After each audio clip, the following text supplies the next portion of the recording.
Right. So hopefully you see the full screen now, and even if I change the slides, you can still see what's going on. Um, and yeah, just for a bit of housekeeping, if you have any questions, you can put them in the chat, or please wait for the end of the presentation, and then we can have a Q&A just to keep the flow of the presentation. So let's talk about Hungary a little bit for the introduction. Hungary is located in East Central Europe, and it's a relatively small country with a population of about 9.9 million people. The currency is the Hungarian forint. The official language is Hungarian. It's one of the most difficult languages in the world, but if students come here as full-time students, then they will not have a problem, learning it. There are a few exceptions, of course, because medical students and students in health sciences like nursing will have to learn a basic level of Hungarian for their clinical rotations, for their practice, because obviously they have to interact with local patients. But generally, if you're a full-time student, you don't have to learn the language, although we always recommend to just, learn a bit of basics because it goes a long way with the locals. If you just say hi or thank you in the local language, people really appreciate the effort. Now, the capital is Budapest. We are not based in Budapest. We are based in the city of Pécs. It's about 2.5 hours away from the capital, but most of the international flights would arrive to Budapest, and then students would have to make their way to the city of Pécs, for which there are a number of services available, shuttles, and the train is also connected, so it's really not hard to get here. We are members of the European Union, the NATO, OECD, and the Visegrad Group, and the Schengen Convention as well, which means that if a student comes here to study and they obtain a Type D visa, then they will have the chance to travel to all these European Union and Schengen countries. Um, Hungary is one of the oldest European countries. It was founded in 896, and it's among the top 50 most popular tourist destinations in the world. We are famous for our thermal springs, for example, um, and we are also widely known for our music festivals, sports, and cultural events as well. As I said, it's a great location, East Central Europe. You can see all the countries that are surrounding us. And as I said, with a Type D visa, the students have the chance to explore Europe. And they do love to do that, our current students. In their free time, after they are done with their exams, they can just get on budget flights and go to the next country, go to the next city to explore. So it's a great opportunity if someone's interested in that. Let's talk a little bit about higher education in Hungary. The first university was established in 1367. That was actually our university, the University of Pécs. We applied the Bologna system, the popular higher education system within Europe, which means that we offer bachelor's, master's, and doctoral level programs. And we also have something called an undivided master's degree program, or an OTM, a one-tier master's program, as we would say, which basically means that students can start their studies at an undergraduate level after high school, and they would complete the program in 5, 6 years, but they would end up with a master's degree, not just a bachelor's degree. Typical programs like this would be general medicine, dentistry, architecture, pharmacy, some of the fine arts programs like painting, sculpting, and also graphics design. We are part of the European credit transfer system, and a degree issued by our institution is going to be automatically recognized within the European Union and also beyond the European Union. It's just then the and the process for recognizing the degree can be very different. You might need to take extra administrational steps or extra exams might be needed. Uh, so yeah, but all of our degrees are widely recognized and we are highly accredited internationally as well. Two types of classes that we have, seminars and lectures. And the types of examinations are written tests, oral exams, project works, or essays. There's a 5-point grade system where 5 is the best grade and 1 would be a fail. And one academic year consists of 2 semesters, and they make up a total of 10 months from September until the end of June. Our main intake is the September intake, the fall intake. So most of our programs would start from September, and only just a handful of programs start from the spring. Yeah, let's talk a little bit about the city of Pécs. Um, yeah, this might be a little bit blurry, but these are just some photos to show you the general vibe of the city. You can see on the left side the main square and some beautiful European architecture, and it's a very, sunny and happy place to be at. It's a historic city that dates back to the late Roman Empire and the early Christian times. We have actual ruins in the city that date back um, centuries, basically. And the city's been always very multicultural, multi-ethnic, and multi-religious. And nowadays, it's really a welcoming place for international students. We have a big international community, and the locals are very used to international people walking about and, studying and going about their business. Um, it's not too big. We have about 150,000 people living here. The biggest employer in the region is the university, so we call this city basically a university city or a university town. And as I said, it's not too big. It's really easy to get around. There's public transportation available, and it's frequent. And basically, you can get from one end of the city to the other end in about 25 minutes with a bus. And public safety is great. I know that's also really important for parents to hear and also the students. So they can go out in the evening, at night. Students are not going to be bothered. There's no major crime here, or if there is, it's at least not on regular basis. So very safe place to be. And yeah, as I said, the city is not too big, but it's not too small either. There's always something to do. We have our own music festivals. We have something called a light festival. A lot of university held events for international students, like the International Evening is probably the biggest one, or flag parties, or collaborations with local pubs and local places to go where they have themed events for international students. Also, we are surrounded by nature. You can go on a hike, you can go have a picnic at the nearby lakes. So it's really an all-around great place to be at. But if somebody's missing the big city buzz, then they can just go to Budapest, which is also very available, 2.5 hours away for the weekend and explore there.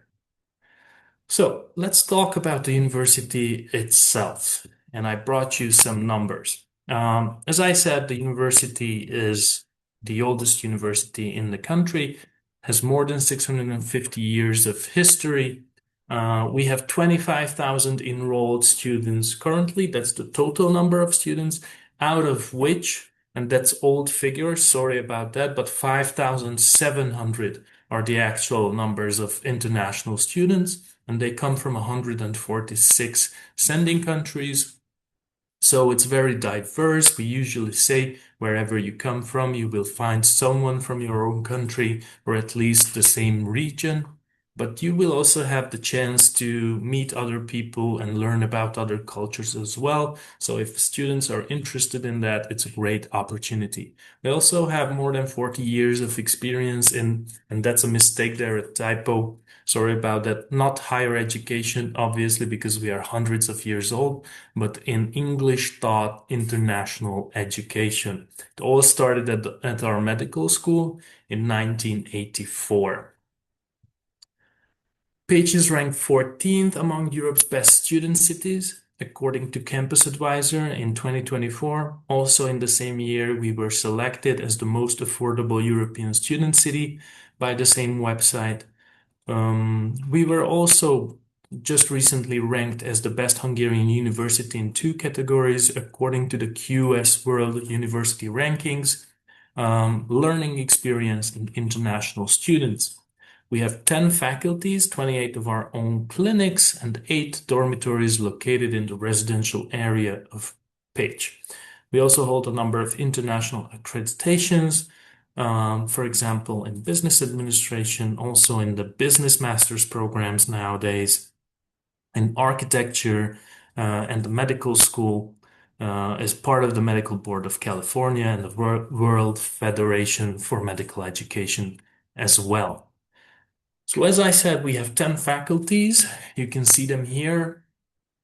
The medical school, well, let me give you a few examples because we have more than 100 degree programs on different levels, bachelor's, master's, and doctoral too.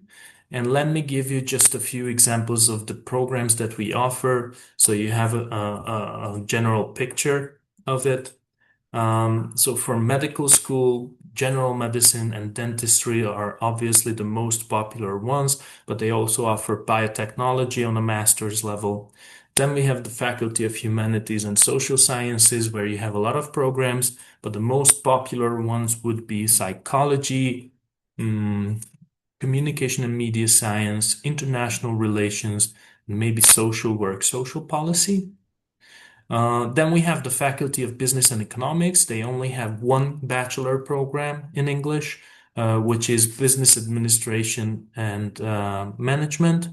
But it's a great one. It's a popular one because it's also internationally accredited, as I said earlier, and they also have master's programs to follow up with if somebody's interested in getting a master's degree, which are namely business development and management and leadership. Then we have the Faculty of Music and Visual Arts. It's a more traditional style faculty with the fine arts programs like painting, sculpting, ceramics design, choir conducting, or classical singing. And you can also learn about different musical instruments. Um, and also graphics design is also available in a one-tier master's degree format, as I mentioned before. Then we have the Faculty of Pharmacy, where they obviously have a pharmacy, OTM, a one-tier's master's program, where after 5 years, students become doctors of pharmacy. They also have biotechnology on a bachelor's level. And they also just recently started combining the two, which means that students can take pharmacy and biotechnology classes in a a built-in curriculum, and basically they in 6 years they can get their master's degree in pharmacy and a bachelor's degree in biotechnology. So that's 2 years shorter than they would actually need to complete the two programs separately. So it's a great opportunity. Then we have the Faculty of Cultural Sciences, Education and Regional Development. This is a smaller faculty, and the only program that they have in English is preschool teaching. They also have a bunch of other programs in Hungarian, but preschool teaching is the only one that's relevant to you. Then we have the Faculty of Engineering and IT. Obviously, here you can find the engineering programs like civil engineering, computer science engineering, mechanical, and architectural engineering. They also have architecture, as I said before. Yeah.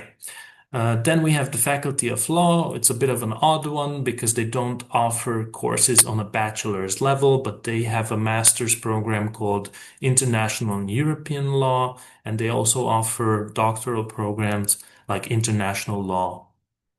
Then we have the Faculty of Health Sciences with nursing, very popular, physiotherapy and dietetics. And they also have a bunch of master's program to follow up with, like masters in nursing, where students can specialize in a certain specific field of nursing.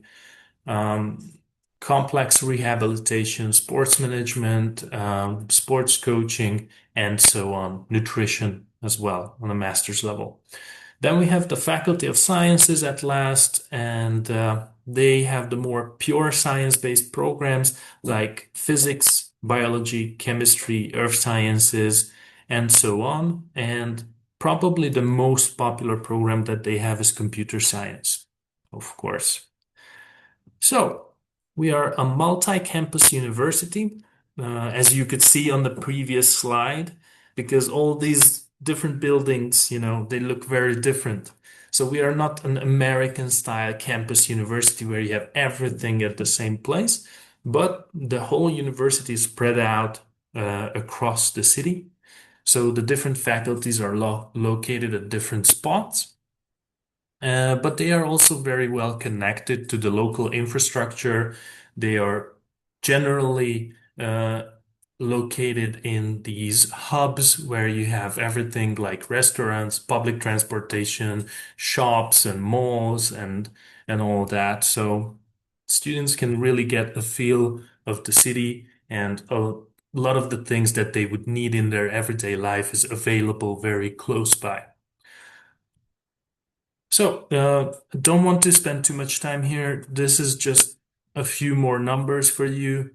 This is just showing that we kept increasing our student numbers. As I said, today it stands at around 5,700, and we would like to continue to do so, although at a slower pace and more focused on quality of the applicants. Then we have the top 15 sending countries in 2025. As you can see, a lot of the students are coming from Germany, China, Norway, Iran, Turkey, Jordan, Nigeria, and so on. But these are just the top 15 countries, and as I said, we have 146 nationalities represented at the university currently, so it's very, very diverse. Research and development, just a few words about this. So obviously there's prominent research in biotechnology and the healthcare industry happening at the university, and the use of smart technologies. And we have a 3D printing center, which is a collaboration between the Faculty of Engineering and IT and the medical school, where they are basically 3D printing prosthetics and different tools for the healthcare industry. Then we have a clinic center. So the healthcare infrastructure is very available and very present for our medical students. Then we have the Saint-Agathe Research Center, where you can find different fields of science represented and a lot of research going on. So, international degree programs, I covered this mostly. Also, the study levels and the study fields I talked about. Sorry for not keeping track of my slides, but it just made more sense explaining the way I did. But tuition fees, this is also very important. So, on this slide, you can see a typical bachelor's program would cost between 3,400 to 8,000 euros per year. Master's program is between 3,000 to 11,000 euros per year. Medical programs are obviously on the more expensive end of the spectrum, between 14,300 euros to 15,000 euros per year. And then we have preparatory courses between 4,200 to 9,300 per program, depending on the length of the program. Now, when it comes to preparatory courses, I have to mention that these are not foundation programs in the traditional sense. These are language preparatories because, as I said, we have students from all around the world. Some students might not be speaking English to a certain level, to a certain standard that is required for degree programs. So we also offer English language preparatory courses for them. Depending on their level, they can take on a 5, 10 to 15 months course. And then you can see the price depends on the length of the course. And by the time they finish, hopefully they will have the level of English communicational skills that is required for a full-on degree program. Admission after completing a preparatory course is not guaranteed. They still have to go through the standard application process. So that's important to note. This is just to help their integration into a new environment and also to help their English speaking skills to develop. So that's that. The application procedure in a nutshell. This is also quite faded. Sorry about that. It's probably my slide settings. But so the application basically can be started two ways. Either the recruitment agent or the consultant submits the application for a student, or the student can also submit the application directly for themselves. So they basically have to go to our website, select a program that they are interested in, click on a huge apply now button that cannot be missed, basically, and it will redirect them to the application portal where they have to register or where the agency registers the student. Yeah, once they click there, they start their application by uploading their documents. There's going to be a checklist of the documents available, so it's really easy to keep track of. The students and the agent will see what's still missing, what's already submitted, and they also have to pay an application fee, and the application fee starts basically the process. So submission is not enough. An application fee has to be paid in order to start the evaluation process with the faculties, where they look through the documents and they will tell if the student is eligible to continue the application or not. If they are, they will be invited for an online interview slash entrance exam, where professors basically ask about their backgrounds, their motivations, what they know about the university, about Hungary, and they also might ask them questions that are closely related to the program of their choice. So in subjects that are closely related to the programs that they chose.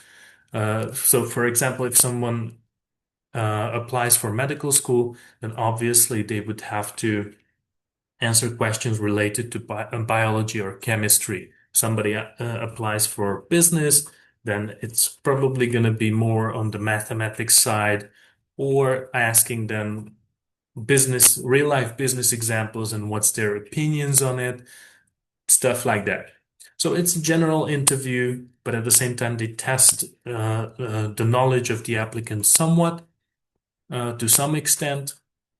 And that's true for most of the programs that we have, but the application procedure is not the same for everything that we offer. There are special exceptions. For example, the medical school has its very own written entrance exam. It's an online written entrance exam that is basically 100 multiple choice questions in the topics of biology, chemistry, medical English, and general English too.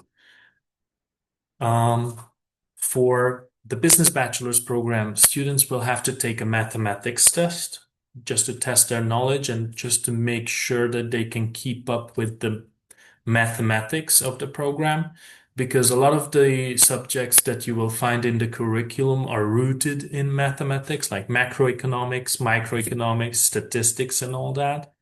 So that's just to filter them and make sure that they can keep up. Computer science applicants will also have to do a mathematics test.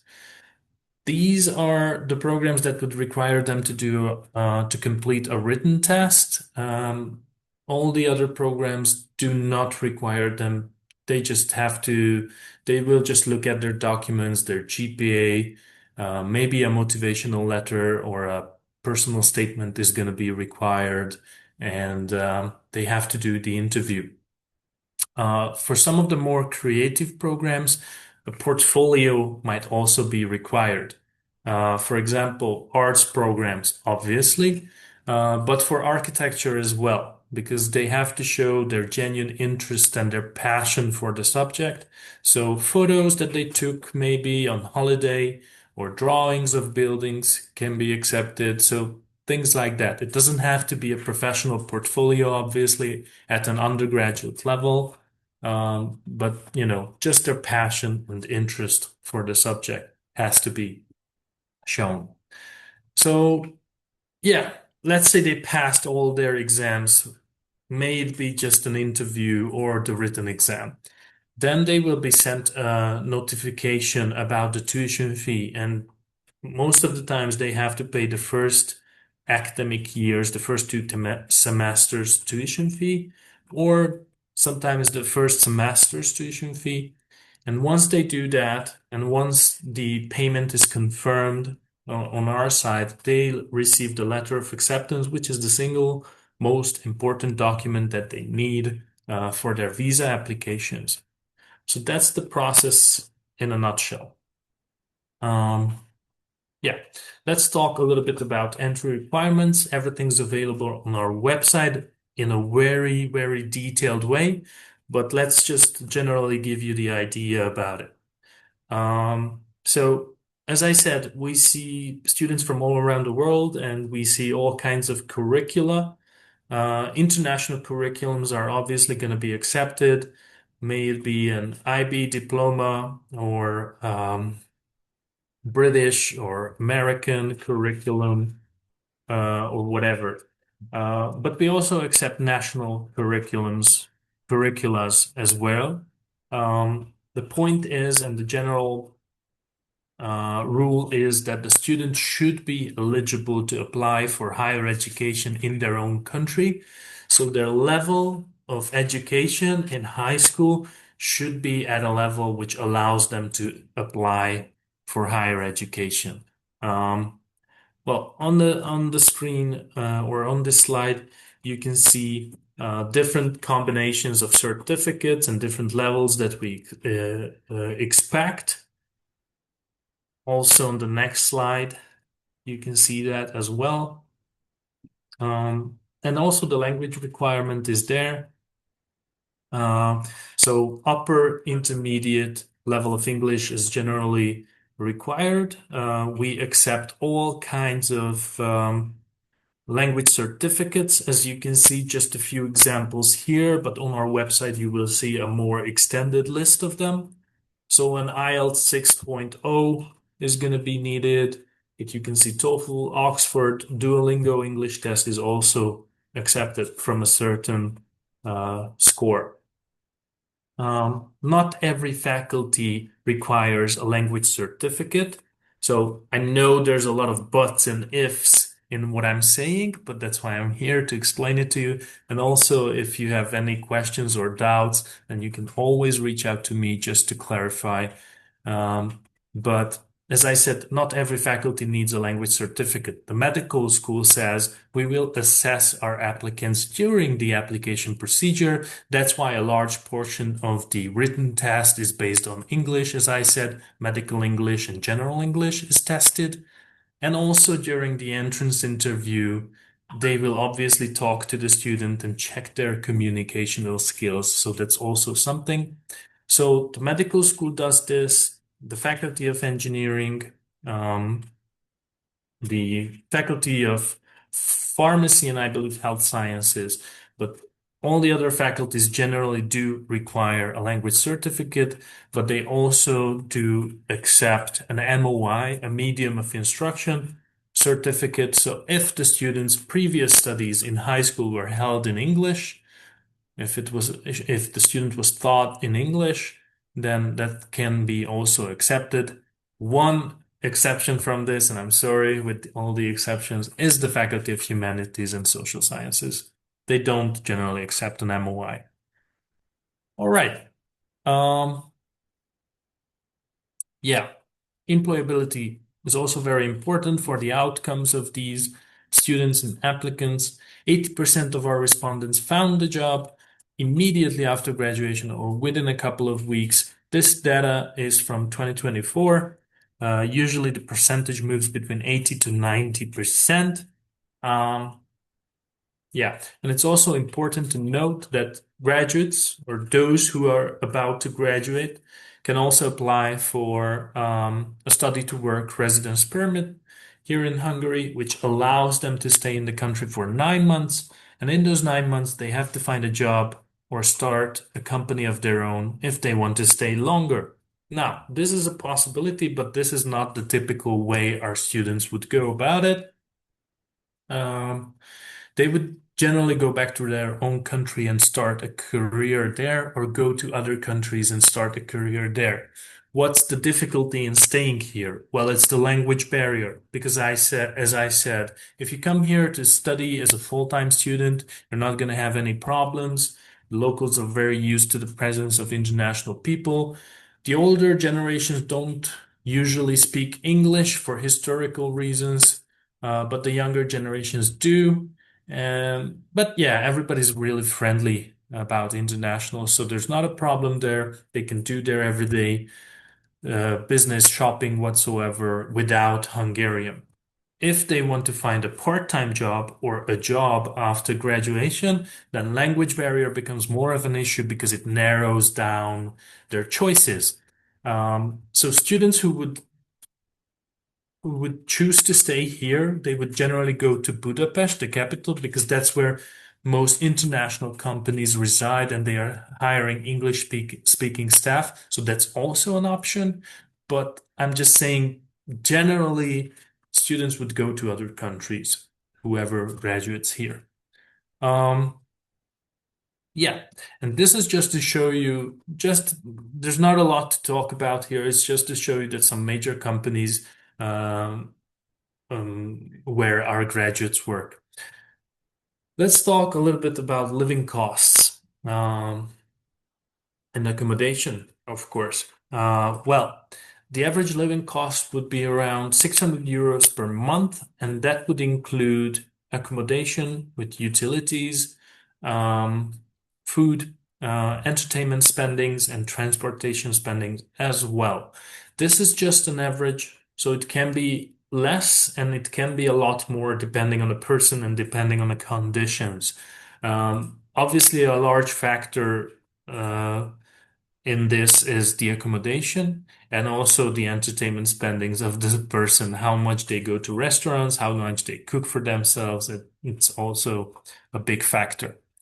Dormitory placement for almost every international freshman, I would say, is around 230 euros on average nowadays per month. It's quite a full service for the dormitories because um, utilities are included in the price. They get weekly cleaning, change of sheets every 2 weeks. Wi-Fi is pretty much free in the building, and laundry is pretty much free. They just have to provide their own washing liquids whatsoever.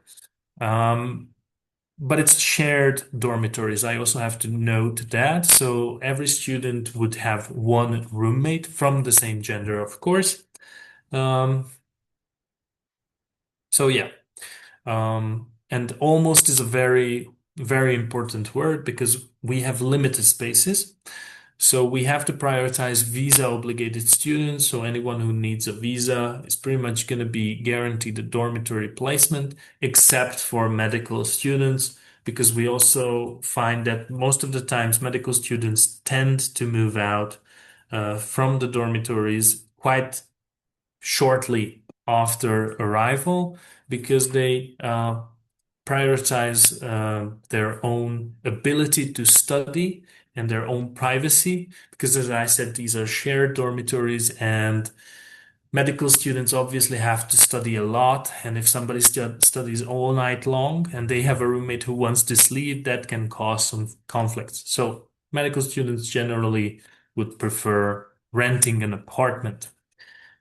Um, a fully furnished rented flat for two people starts from around 450 euros, including utilities, but then that's just an average, and then the sky is the limit, depending on the location, how well furnished, and how new it is. There are also certain services, not the universities, but third-party services that help international students to find these apartments and also with the contracts and everything. So really, it's not an extreme difficulty to find off-campus accommodation. And these are just a few photos of the dormitories that we have, just to show you. And yeah, student life. This is pretty much the last bit of my presentation. So just a little more of your patience is going to be needed, and then we can have the questions. So student life is also very important in the prospective students' choices that they make. It can be a major factor. And the student services on the university side, basically whatever helps them in their integration into a new environment, or, the services that make up their everyday life and assist our international students. So this is a really important bit, I think. And the first one, international student ambassadors are really important. They are our current students, and we have a chat with a student option on our website. So basically, students or agents can go to our website and see a list of these students with their names, what they study, where they come from, and a short introduction to them and their photos. And your students basically can chat with our current students and ask them anything. I think this is a really important service for prospective students because it helps build trust with them, because they can hear the experiences of our current students, possibly someone who comes from the same country or someone who studies the same thing that they want to pursue. And I think this should be utilized more by our agencies as well. It should be recommended to their students because it's just a great way to gather information. Obviously, the students that you're working with will know that you are basically doing a paid service, and the university representative is also paid to give them the selling points of the university. But if they talk to our current students, they will get the good, the bad, and everything in between, their own experience. So I think this is really important. Then we have the personal mentors, which is a similar service just for a different stage of students or applicants, because these personal mentors are assigned to every freshman after they basically arrive to Pécs, to the University of Pécs. They will help them. These are senior students who will help them to find the immigration office, the registrar's office, where's the faculty, where's the bank, how do I get around here? So this is also really important for their integration into a new environment, because, young people never been to the country, so far away from home. So this can really ease their struggles at the beginning. Then we have student counseling, very important service for students who struggle with mental health, who are feeling down, homesick, struggling finding new friends, or, just in a culture shock because they come from such a different place. This is basically free therapy sessions for the students. Then we have the Campus Legal Aid Clinic, which is students of law giving legal advice to other students. It's a supervised, monitored service from legal professionals. So it's not just students giving advice to other students, but it's a supervised service. And when I'm saying legal matters, you don't have to think about something very serious. But for example, if somebody wants to rent an apartment, but they are young, they never did that before, and they've never seen a contract before, and they can use this service and, you know, professionals and the students will look through the document and tell them if it's to their benefit or if it's disadvantages, they should sign it or not, stuff like that. We have different student organizations who take care of student social life, organize it, and also they represent student rights at the university. They are not mentioned here, but also I would say student clubs also belong here. They also do a lot of events and, you know, whatever, debate nights, movie nights, excursions. So a lot of activities for students to do outside of the class. Dancing University is a great, unique initiation that is 26 years old now, and it's basically offering students dance classes in different genres of dance. So if somebody's interested in that can be something. Then we have the Foreign Language Center where they have the option to learn different languages, and Hungarian is included. And we do encourage them to take this opportunity, although it's not compulsory. And oftentimes we see some surprisingly great attitude from students towards Hungarian because they say, well, I'm going to spend 5, 6 years or 3, 4 years of my life here. Why not learn the local language as much as possible? So sometimes that happens. So that can be also interesting for someone. Then we have different sport facilities from hobby level sports to even Olympic level of training. There's infrastructure available, if not within the framework of the university, then in the framework of local sports clubs. So there's also an option to do that here. So, yeah, thank you for your attention. I would really recommend on this last slide checking out our website, especially under the admission tab at international.pt.hu, because a lot of the information that I just told you about can be found there and maybe even more. Also, our social media, and not because I'm trying to hunt for your likes or follows, but our Instagram page is also a very good source of information for prospective students because a lot of the content there is created by our current students, and it shows a lot about student life here and the city of Pécs and all that. So I think it's a great way, again, to build trust with the students. And also, if you have an agency profile on Instagram, you can tag us in your posts. We can repost your posts. So there's a, you know, collaboration opportunity there too. Thank you for your attention, and if you have any questions, then we can start with that. Okay, thank you, Shaba. For anyone has a question, can leave your question in the Q&A box. And I already saw some questions. How much for the application fee?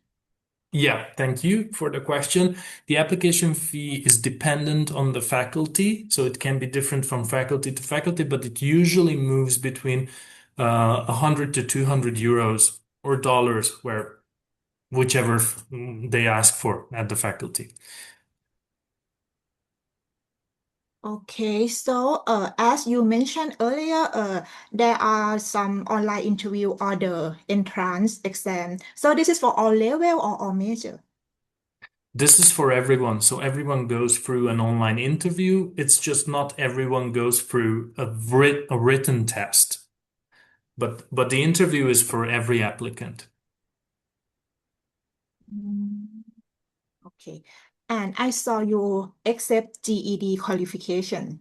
So in case for Thai student, usually you may accept the Thai student who complete Mathayom 6, but in case if the student completes Mathayom 5 plus GED, is that acceptable? That's a great question. Which I'm not an admissions officer, so I would have to ask the certain faculty to look into it. But if you guys have such a special case where it's a combination of two certificates, then you can always reach out to me, for example, and I can ask the faculty if that's something that qualifies, right? I Because see. I'm not an expert on admissions and, I see. certificates, but we can always ask the faculty and the coworkers who actually go through the documents to check, to pre-check these documents for you. Mm, okay, as we have a question from Myanmar student. How is the visa process for Myanmar students? Okay, so I don't see too much into the visa process of, any nationality, but we do have quite a big number of, well, quite a big is relative, but we have quite a few Myanmari students here. Um, and because of the political situation there, it the application can be scrutinized by the embassy a little bit more than usual because they want to see if you have a genuine intention in higher education. So they might ask you questions about the university, about the country. Why did you pick this? So you have to be really well prepared when it comes to the application, the visa application and the interview. But also, I would say be honest and, try not to oversell yourself because that can show too. So yeah, we do have Myanmari students with some rejections in the applications, but a lot of them actually make it here. So yeah, that's what I can tell you. Mm, okay, thank you. In case if the online interview or if the student fail, can they retake again?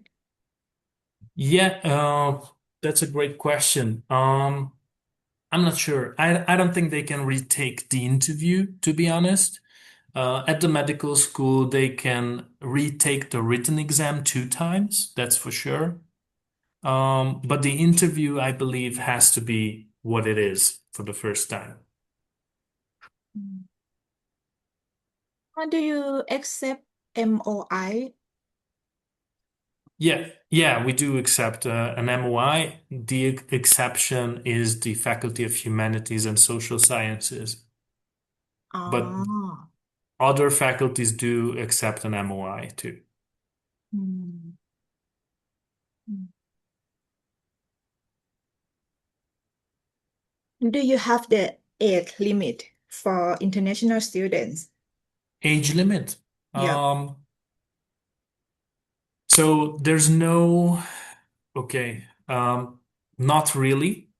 But some of the faculties might treat underage applicants differently. For example, and just again, a medical school example, they don't mind if the student is underage, but they have to have a legal guardian, someone who's over 18 to be able to sign documents for them, because that's what's problematic about being underage, that you cannot legally sign documents and give your consent. Um, so for medical school, there's a solution there, but for other faculties, they treat it differently. For some of them, it might be a problem. But sometimes it can be solved with a legal guardian who's present at the beginning phase. It also helps if the student's birthday is close to enrollment. So let's say they want to enroll in 2026 September and they will turn 18 in October, then that would be considered by the faculty. But we have to check these cases on a case by case basis. I see. Okay, one more question. In case if the student not meet the English requirement, do Okay. you provide like the English placement test or any English course? Yeah, so if they fail the interview based on the lack of English communicational skills, then they might be recommended to take on the preparatory course that we have because they might have good grades, but their English is, just not enough. Then they can take a preparatory course too. So that's an option. Yes. Mm. Can the student allowed to get the part-time job during the study? Yes, they are allowed to take part-time job. I think there's a limit of 32 hours per week that they can work for third country nationals. Um, Also, we usually say when someone takes a part-time job, they shouldn't calculate with the budget. They shouldn't calculate with the income of the part-time job when they are calculating their budget, because that's just an extra, right? So when someone's calculating the living costs, the tuition fees, and if they can afford it, a part-time job is always an extra. They might not be able to find a job, or they might not be able to keep up working for the whole duration of their stay. So that's always an extra. We always advise not to calculate with it. Okay, thank you. And can you recommend the minimum amount for the statement for the visa application? A minimal amount of what? Like at the financial statement? Oh, yeah, that's a tough question, and I think it can be different from embassy to embassy. I'm not sure what the minimal amount should be. I think they have to generally be able to provide for themselves for 1 year of their stay and prove that they have the financial background for that. Mm. But I'm Okay. not sure if that's I'm not sure what the exact amount is. If it should be, I don't know, $10,000 or $20,000. I'm not sure. I think maybe it's just like a cover for the 1 year program and the living cost for 1 year. Yeah. Yeah. Um, Yeah. mm. And do you accept the Myanmar qualification? Yes, we definitely do. Let me check because and I can put it in the chat box for you guys, because we have a document for the national qualifications that we accept. But even if the qualification is not in the list that I'm sharing with you, it still can be accepted based on the rules that I mentioned. So the general rule is that uh, it should make the student eligible for higher education studies in their own countries. So let me put it here in the chat. Hopefully that helps. And if you scroll down, there's Myanmar on page 11. So yeah, basic education, high school examination is accepted. So the matriculation exam, university eligibility in Myanmar required, foundation studies recommended. That's what it says for now. Mm. Okay, thank you. As we ran out of time, I have one more question. Yeah, okay. Can they do the transfer credit for the bachelor degree? Yes, although once again, this might be different from faculty to faculty, how they treat it. If you have a specific case like this, always make sure to reach out, and then I can connect you to that one specific faculty. Because sometimes what they would do is that the student would still need to go through the standard application process, get admitted, enroll into the program from year one, from the beginning. And once they arrive here, then they can go to the registrar's office and say that, hey, I have credits to transfer. Could you look into it? Here's the curriculum. Here are the subjects or the courses, and please look through them and see what you can accept. And then based on how much the two curriculas match, ours and the previous studies, they can cross out some of the courses. So sometimes that's how it happens. Thank you for today, Shaba. So, if anyone have some more question, maybe you can leave in the group chat with Yes Education. So today, we will end the webinar training today. Thank you so much. Yeah, thank you so much for having me, and thank you for your patience. I know it was a long presentation, but hopefully I could give you something new information. And if you have any questions, then make sure to reach out to me, and I would be happy to answer any of them. Sure, sure. Thank you. All right. Thank All you. right. Bye-bye. Have a great Bye. day.